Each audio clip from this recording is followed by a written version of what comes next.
A year ago, gold sat around $2,700 an ounce. In January, it touched $5,400. That's roughly a doubling in 12 months, in the asset that is supposed to be the boring one, the thing you own precisely because it doesn't do this. Gold is the financial equivalent of a fire extinguisher. You're not meant to check the price of your fire extinguisher, and the usual explanation doesn't fit. When gold spikes, the story is normally retail panic. Ordinary investors frightened of inflation, piling into a metal because it feels safe, while everything else feels fragile. That's not what's driving this one. The biggest buyers in this market are central banks, governments. The institutions that issue the paper money gold is supposed to be an alternative to are the ones quietly stacking the alternative.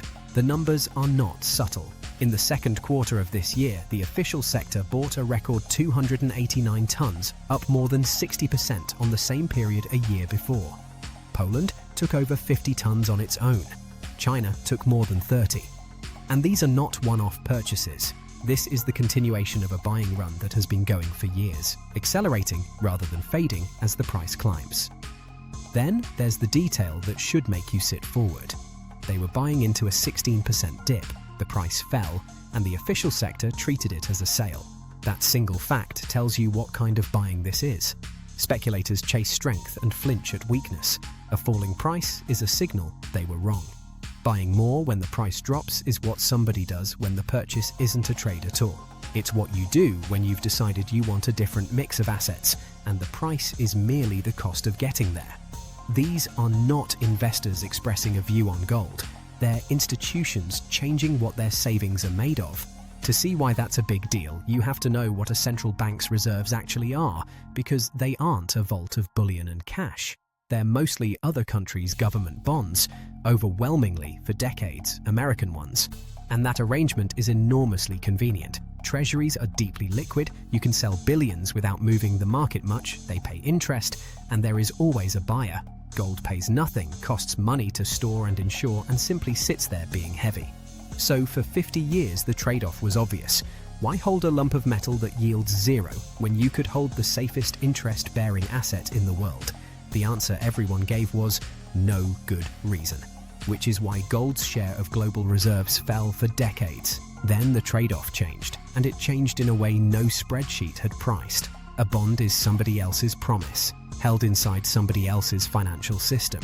When a major economy's foreign reserves were frozen following its invasion of a neighbor, every reserve manager on Earth learned the same thing on the same afternoon. Assets you believed you owned can be switched off if they live in a system controlled by a country you have fallen out with. It didn't matter whether you approved of the freeze. What mattered was the demonstration that the switch exists and someone else's hand is on it. Gold has no such switch. The jargon is that it carries no counterparty risk, which sounds dry and means something quite stark. Nobody has to agree, cooperate, or stay friendly for it to still be yours.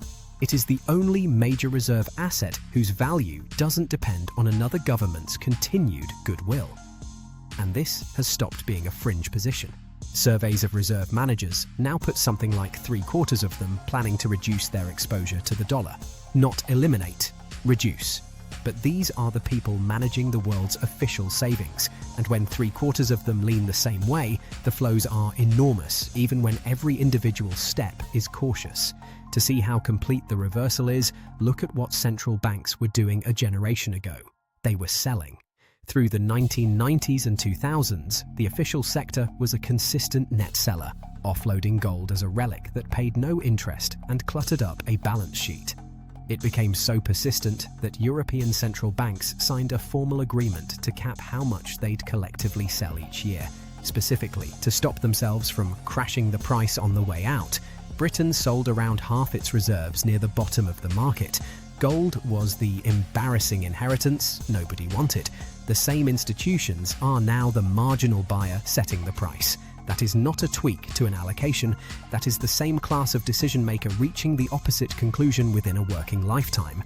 Look at who's buying and the logic gets sharper because the two biggest buyers have almost opposite reasons.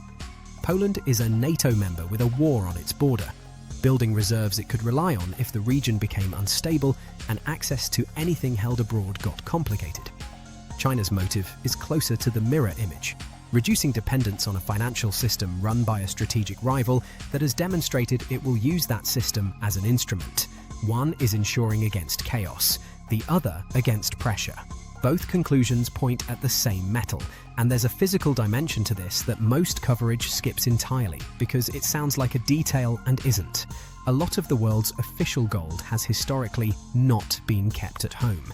It's sat in vaults in London and New York, because that's where the market is, where it can be lent and traded and used without anyone hiring an armoured convoy. Owning gold in London was more useful than owning gold in Warsaw. That calculation has been running in reverse for over a decade. Country after country has been repatriating, physically shipping bullion back inside its own borders at real expense, giving up the convenience of having it sit next to the market.